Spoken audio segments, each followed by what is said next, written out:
Hello friends, मैं शालिनी पांडे स्वागत करती हूँ आपके अपने YouTube channel Shalini beyond study पे। आज बात कर रहे होंगे लैंग्वेज एंड कम्युनिकेशन का एक बहुत ही मोस्ट इम्पॉर्टेंट टॉपिक, जहाँ से बहुत ही बार क्वेश्चन बने हुए हैं। तो बात करेंगे आज उस टॉपिक पे, जो कि हमारा है techniques of teaching language, news, conversation, direct activity, visit and story tellings. तो हमें इसमें पढ़ना है कि जो भाषा विकसित करने की शैक्षणिक तकनीकियां हैं, बच्चों के अंदर भाषा विकसित करने की जो शैक्षणिक तकनीकियां हैं, जिसके अंतर्गत हमें समाचार पत्र के बारे में पढ़ना है, समाचार या वार्तालाप के बारे में पढ़ना है, प्रत्यक्ष विधि क्या होती है उसके बारे में पढ़ना है, भ्रमण क्या है और कहानी कथन विधि क्या है। तो इन सभी के बारे में हमें पढ़ना है। हम बहुत ही अच्छे से इस टॉपिक को कवर कर रहे होंगे।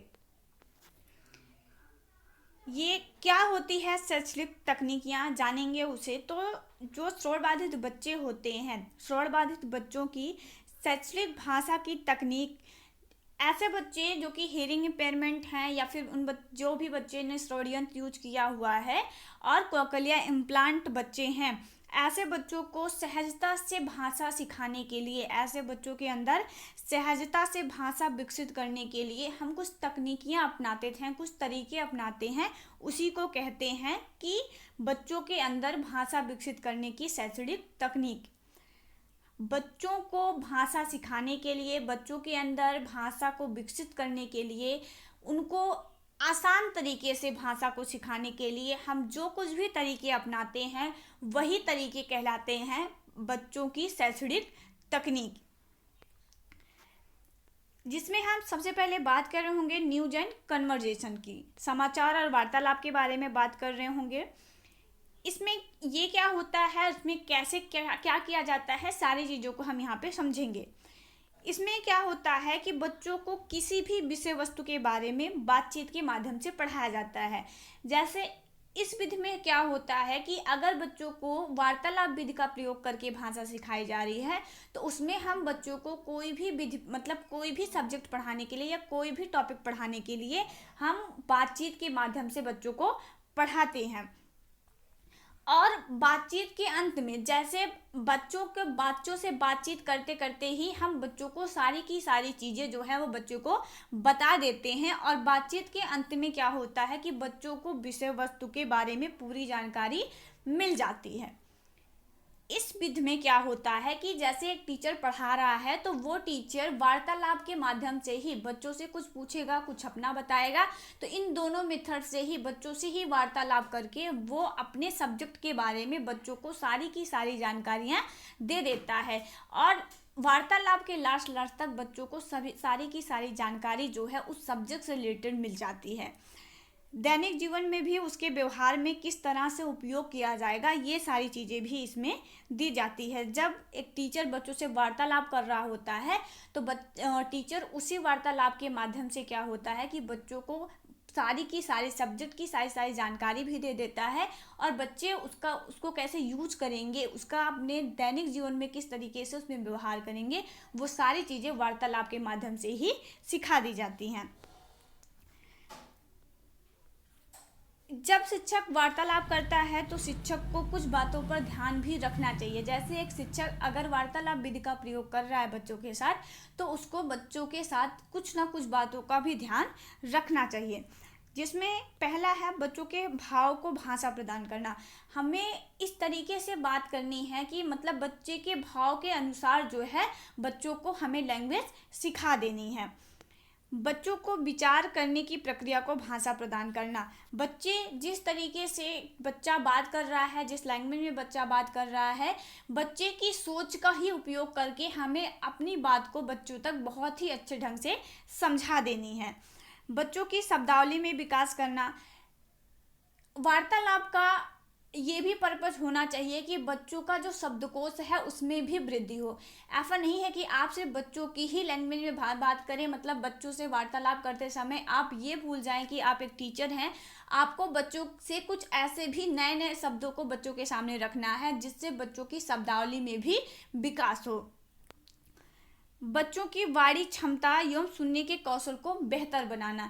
यह भी ध्यान रखना है कि इसके माध्यम से, वार्तालाप के माध्यम से बच्चों की जो सुनने की क्षमता है वो भी विकसित हो जाए और बच्चों के अंदर, बच्चों की जो वाणी का विकास है वो भी हो सके। तो इस तरीके से बच्चों से वार्तालाप करके बच्चों के अंदर भाषा विकसित करनी होती है वार्तालाप विधि में।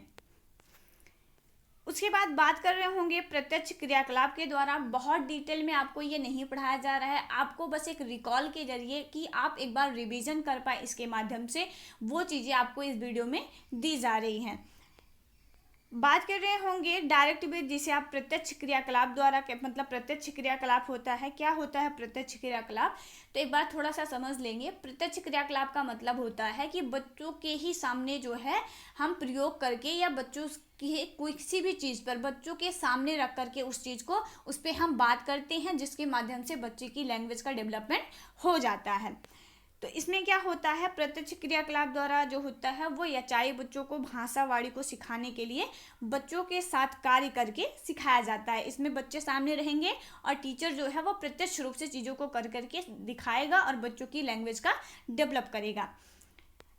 लेकिन जब भी कोई भी प्रत्यक्ष क्रियाकलाप चुना जाए तो यह हमेशा ध्यान रखा जाए कि बच्चा उस कार्य को पहले ना किया हो। जैसे अगर मान लीजिए कि आप सेब के बारे में बात कर रहे हो, तो ध्यान रखिए कि बच्चा पहले से सेब के बारे में ना जानता हो। कोई भी ऐसा क्रियाकलाप चुने जो कि बच्चा पहले से ना जानता हो और उसी पे बात करके आप बच्चों की लैंग्वेज का डेवलपमेंट करें। क्योंकि अगर बच्चा पहले से उस चीज़ के बारे में जानता है तो आप उतनी अच्छे ढंग से बच्चों की लैंग्वेज का डेवलपमेंट उस टॉपिक पे नहीं कर पाएंगे। तो इसीलिए यह हमेशा ध्यान रखा जाए कि बच्चे के साथ वही क्रियाकलाप किया जाए जो कि बच्चा पहले से उस क्रियाकलाप के बारे में ना जानता हो।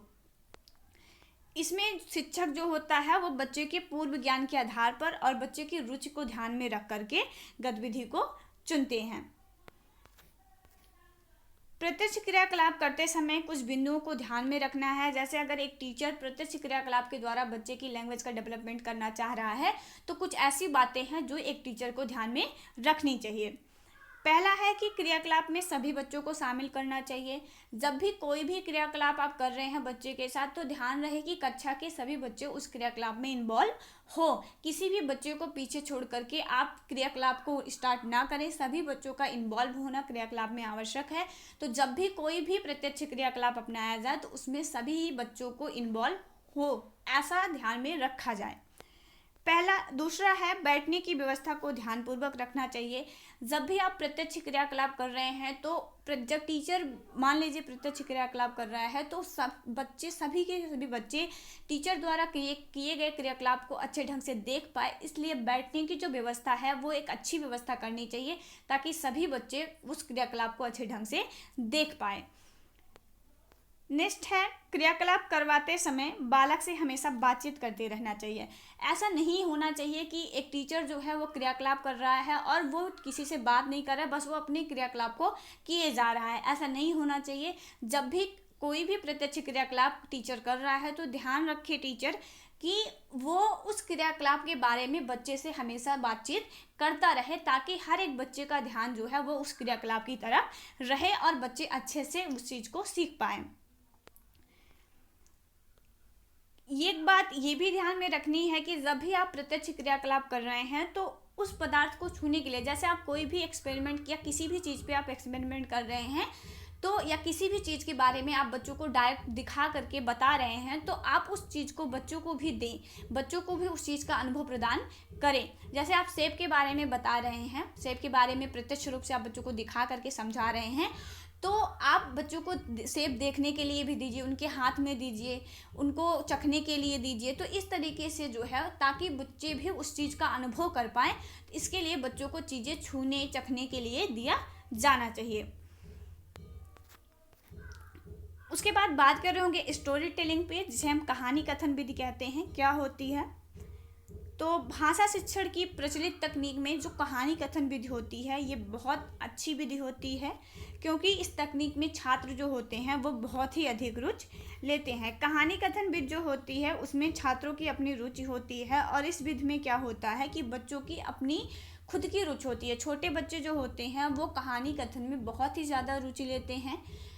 तो तो बच्चों से अगर अगर आप बच्चों के साथ कहानी कथन विधि के माध्यम से भाषा विकसित करेंगे तो ये एक बहुत ही अच्छा मेथड होता है। कहानी जो है वो भाषा शिक्षण का एक प्रभावी माध्यम बन जाता है, क्योंकि कहानी सिखाते समय या कहानी के द्वारा बच्चों के अंदर भाषा विकसित करने के समय शिक्षक को इस बात का ध्यान रखना चाहिए कि कहानी में प्रयोग किए गए शब्द बच्चों के स्तर के होने चाहिए। लेकिन कहानी कहते समय बच्चों के द्वारा बच्चों के अंदर भाषा विकसित करते समय, जैसे आप कहानी के माध्यम से अगर चाह रहे हैं बच्चों के अंदर भाषा विकसित हो, तो ध्यान रखना चाहिए कि आप किसी ऐसी कहानी का चयन करें या कहानी में आए हुए शब्द इस तरीके से हों कि वो बच्चों के स्तर के हों। मतलब आप अगर कहानी कह रहे हैं तो वो कहानी बच्चों की समझ में आनी चाहिए। आप कुछ कठिन शब्दों को भी उसमें जोड़ सकते हैं, लेकिन वो सारे शब्द बच्चों के स्तर के हिसाब से होने चाहिए ताकि बच्चा उन सारे शब्दों को समझ सके। नेक्स्ट है कि कहानी को सुनाते समय कहानी क्रमबद्ध रूप से सुनाई जानी चाहिए। जब भी आप बच्चों को कहानी सुनाएं तो ध्यान रहे कि कहानी को आप क्रमबद्ध रूप से सुनाएं। ऐसा नहीं है कि आप आगे की कहानी को पीछे और पीछे की कहानी को आगे ले आएं। इससे बच्चा भ्रमित होगा और वो ठीक ढंग से उस कहानी को समझ नहीं पाएगा और बच्चे का जो लैंग्वेज डेवलपमेंट तो वो भी अच्छा नहीं हो पाएगा। तो इस बात का ध्यान रखा जाए कि जब भी कहानी की जाए तो कहानी को क्रमबद्ध रूप से बच्चों के सामने रखनी चाहिए। कहानी के माध्यम से शिक्षक नए शब्दों का विकास करता है एवं पहले से सीखे हुए जो नए शब्द होते हैं उनको नई स्थितियों में जोड़ना सिखाता है। जो कहानी होती है, कहानी के माध्यम से शिक्षक जो होते हैं वो बच्चों के अंदर नए नए शब्दों का भी विकास करते हैं। जैसे कहानी में मान लीजिए कोई भी नया शब्द आए तो शिक्षक उस शब्द को बहुत ही अच्छे से बच्चों को समझा सकता है और बच्चे की जो शब्दावली है उसमें भी विकास हो जाएगा। और जो कि बच्चा कुछ नया शब्दों को जो बच्चा सीखा हुआ है, बच्चा उस शब्दों को नई स्थितियों में प्रयोग करना भी कहानी के माध्यम से सीखता है। कहानी के माध्यम से बालक के सोचने की प्रक्रिया को उद्दीप्त करता है एवं कल्पना एवं अमूर्त चिंतन का काफ़ी अवसर प्रदान करता है।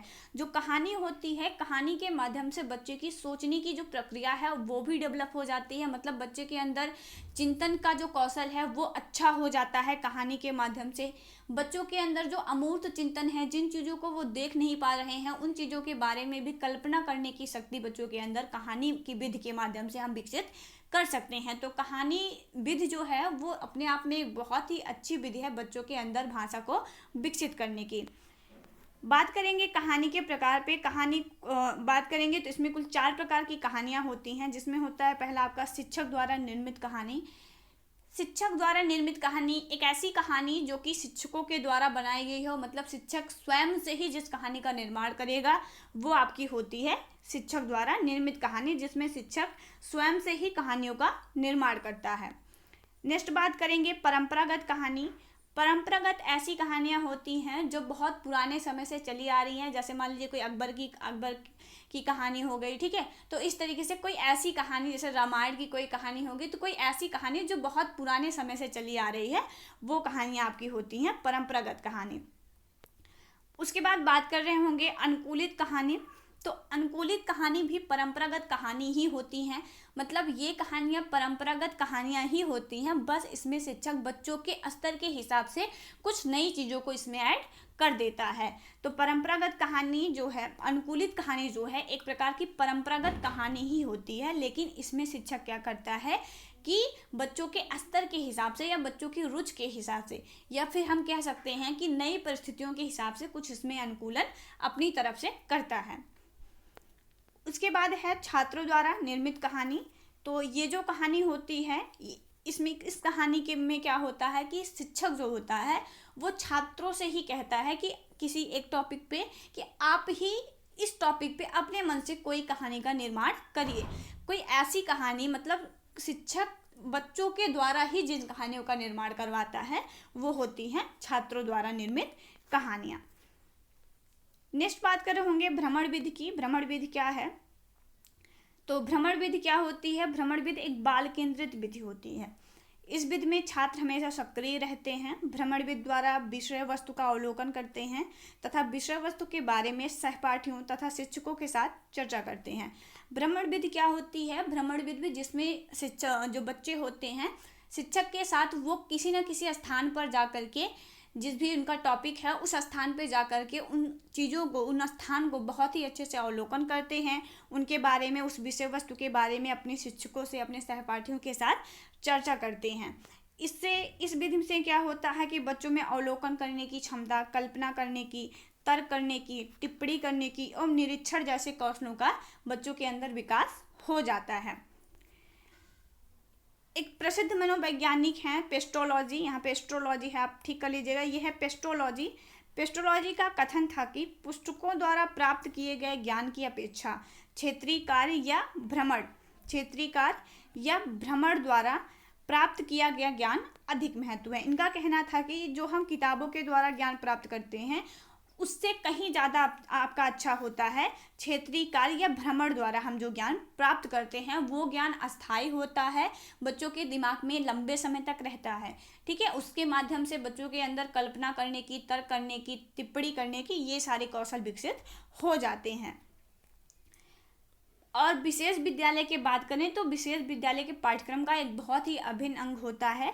इसमें क्या होता है, शिक्षक जो होते हैं वो बच्चों को विभिन्न स्थानों पर ले जाते हैं, जैसे मंदिर हो गया, मस्जिद हो गया, रेलवे स्टेशन हो गया, पार्क हो गया, या किसी नए स्थान पर बच्चों को ले जाते हैं और जो भी उनका उद्देश्य रहता है उस उद्देश्य के साथ बच्चों को उन स्थानों का अवलोकन करने के लिए कहते हैं। फिर क्लासरूम में आकर के उन विषयों पर जो कुछ भी उन्होंने वहाँ देखा हुआ है या फिर जो कुछ उनका टॉपिक है उस टॉपिक पर बच्चों के साथ चर्चा करते हैं, बच्चे अपने सहपाठियों के साथ चर्चा करते हैं, बच्चे शिक्षकों के साथ चर्चा करते हैं और जो ज्ञान होता है उसको ग्रहण करते हैं, वहाँ के बारे में जो जानकारियाँ हैं उसको ग्रहण करते हैं। इससे बच्चों की जो शब्दावली है उसका भी डेवलपमेंट होता है। भ्रमण के क्या क्या उद्देश्य होते हैं उसके बारे में जानेंगे। पहला है वातावरण के बारे में जानकारी प्राप्त करने योग। इसमें क्या होता है कि जब बच्चे भ्रमण करते हैं तो भ्रमण के माध्यम से बच्चों को उस वातावरण के बारे में, जैसे मान लीजिए कि बच्चा मंदिर गया तो मंदिर के परिवेश के बारे में, उस सब मंदिर की पुरानी क्या प्राचीनता है, उसका क्या महत्व है, उन सभी के बारे में जो है बच्चे समझ पाते हैं। तो उस वातावरण के बारे में जो जानकारी है उसको जानने के योग्य हो जाते हैं बच्चे। उसके बाद है बच्चों के अंदर संप्रेषण कौशल का विकास हो जाता है। भ्रमण का उद्देश्य होता है बच्चों के अंदर संप्रेषण कौशल का विकास करना। और जब बच्चे, जैसे मान लीजिए बच्चे किसी स्थान पे गए हैं तो वहाँ के बारे में उन्हें जो कुछ भी अवलोकन किया हुआ है उस पर आकर के अपने शिक्षकों से बात करना, बच्चों से बात करना, घर पे जाके माता पिता से बात करना, तो ये सारे बच्चे बातचीत करते हैं, उसके माध्यम से जो संप्रेषण कौशल है वो भी बच्चों का विकसित होता है। तो भ्रमण के ये कुछ उद्देश्य थे। आई होप क्लियर हो गया होगा, आपका एक रिवीजन आपका अच्छा खासा हो गया होगा। अगर फिर भी आपको कोई भी डाउट है तो आप कमेंट बॉक्स में कमेंट कर सकते हैं। और अगर आप अपने एग्ज़ाम के लिए किसी नया यूनिट या फिर अगर कोई भी टॉपिक जो आपकी समझ में ना आ रहा हो तो आप कमेंट करके बता सकते हैं, उस टॉपिक पे आपको वीडियो दिया जाएगा।